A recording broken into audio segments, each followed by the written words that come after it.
बच्चों, मुझे उम्मीद है आप लोगों ने रिमझिम पाठ 5 तक पूरा प्रश्नोत्तर लिख लिया होगा और प्रश्नोत्तर एवं अभ्यास प्रश्नों को याद भी कर लिया होगा। आज से हम व्याकरण की पढ़ाई प्रारंभ करेंगे, जिसमें पाठ 1 है भाषा और व्याकरण, लैंग्वेज एंड ग्रामर। बच्चों, तुमने सड़क पर चलते समय कई प्रकार के संकेत चिन्ह देखे होंगे। उन्हें देखकर हमें समझ में आ जाता है कि हमें क्या करना है। लाल रंग से पी लिखकर उस पर क्रॉस लगा होता है, उसका अर्थ होता है नो पार्किंग, अर्थात वहाँ पर गाड़ी खड़े न करें। सिगरेट का चित्र होता है, उस पर क्रॉस बना होता है, उसका मतलब होता है धूम्रपान निषेध, अर्थात वहाँ पर बीड़ी सिगरेट न पिएं। रेड सिग्नल गाड़ियों को रुकने का संकेत करता है।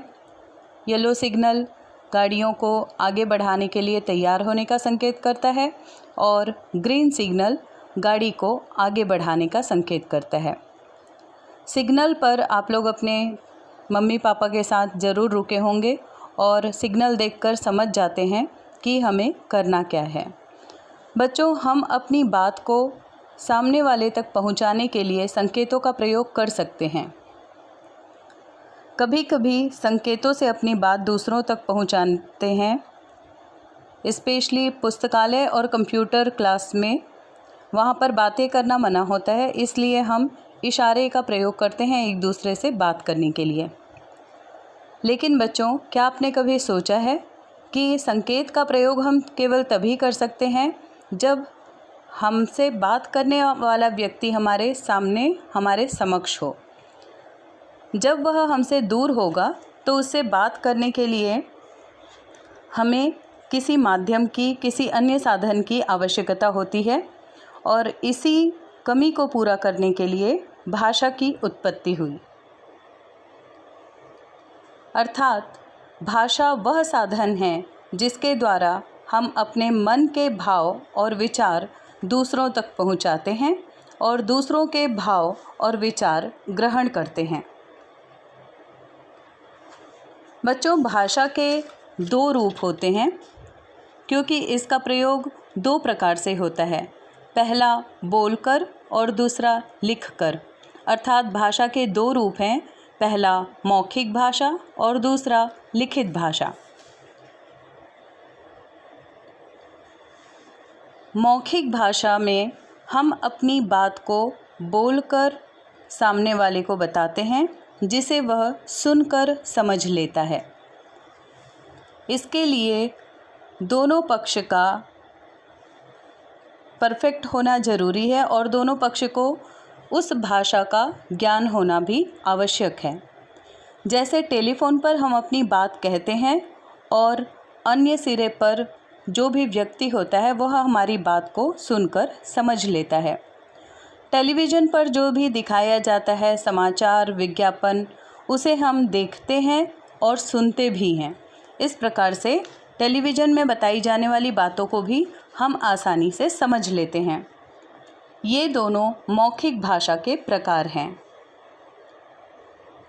लिखित भाषा, हम अपने मन की बात लिखकर भी कहते हैं और लिखी हुई बात को पढ़कर ही समझा जा सकता है।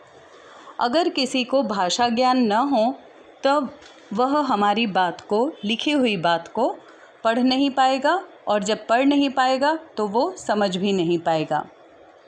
समाचार पत्र, पुस्तक तथा पत्र आदि भाषा के लिखित रूप के प्रकार हैं।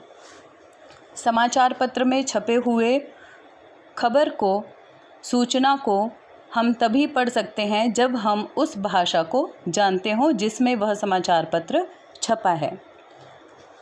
भारत में विभिन्न प्रकार की भाषाएं बोली जाती हैं और पढ़ी तथा लिखी भी जाती हैं।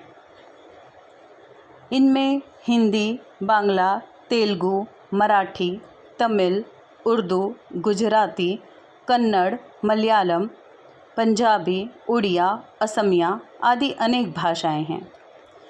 हिंदी भाषा के ही विविध रूप हैं, जिसमें ब्रज भाषा, राजस्थानी, बिहारी, अवधी, पहाड़ी और भोजपुरी शामिल हैं। संसार में अनेक भाषाएं बोली जाती हैं, जिनमें मुख्य रूप से अंग्रेजी, फ्रेंच, जर्मन, जापानी और चीनी आदि हैं। लिपि भाषा के लिखित रूप को लिपि कहा जाता है। भाषा को समझने के लिए उसकी लिपि की आवश्यकता हुई। कुछ संकेत चिन्हों के द्वारा लिपि को बनाया गया और निश्चित चिन्ह को एक नाम दिया गया। इस प्रकार से भाषा को लिखने के लिए निर्धारित किए गए चिन्हों को लिपि कहते हैं। यहाँ पर आपके समक्ष लिपि की परिभाषा है। ऊपर लाल रंग में लिखा हुआ ल में छोटी ई की मात्रा, प में छोटी ई की मात्रा लिपि है। ल लिखने के लिए हम इसी अक्षर का प्रयोग करेंगे। किसी अन्य अक्षर के प्रयोग को अन्य उच्चारण से जानते हैं। भाषा को लिखने के लिए निर्धारित किए गए चिन्हों को लिपि कहते हैं। व्याकरण व्याकरण भाषा प्रयोग के नियम बताता है। व्याकरण भाषा को शुद्ध रूप से लिखना, पढ़ना, बोलना और समझना सिखाता है। जैसे गीता नाच रहा है, यह बोलना गलत होगा क्योंकि गीता एक लड़की है और उसके साथ क्रिया का रूप लगेगा नाच रही है। माँ मेरे को भी चलना है, यह व्याकरण की दृष्टि से गलत वाक्य है। यहाँ पर होगा माँ मुझे भी चलना है। इस प्रकार से व्याकरण हमें किसी भी वाक्य के शुद्ध और अशुद्ध होने की जानकारी भी प्रदान करता है। कोई भी भाषा बिना व्याकरण के अधूरी है और किसी भी भाषा का निर्माण व्याकरण के बिना संभव ही नहीं है।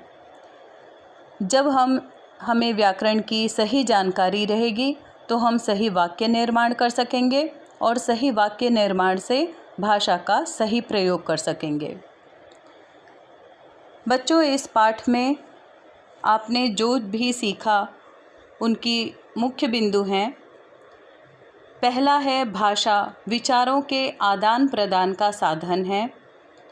दूसरा, संसार में अनेक भाषाएं बोली समझी जाती हैं। तीसरा, भाषा के दो प्रमुख रूप हैं, मौखिक और लिखित। चौथा, प्रत्येक भाषा की अपनी लिपि होती है। और पांचवा, व्याकरण भाषा का सही प्रयोग करना सिखाता है। इस प्रकार से व्याकरण की परिभाषा है, जो नियम हमें भाषा को शुद्ध रूप में लिखना, पढ़ना, बोलना और समझना सिखाता है, वह व्याकरण कहलाता है। बच्चों, व्याकरण का पाठ 1 अगर आप लोगों को अच्छे से समझ में आ गया हो तो ठीक, और अगर कुछ पॉइंट समझ में नहीं आया हो तो व्हाट्सएप नंबर पे या ग्रुप पे आप मैसेज करके पूछ सकते हैं। मुझे उम्मीद है इस वीडियो में दिए गए परिभाषाओं को आप अच्छे से याद करेंगे, जिसमें मुख्य परिभाषा है व्याकरण, लिपि, भाषा। इन तीनों परिभाषाओं को याद करिए और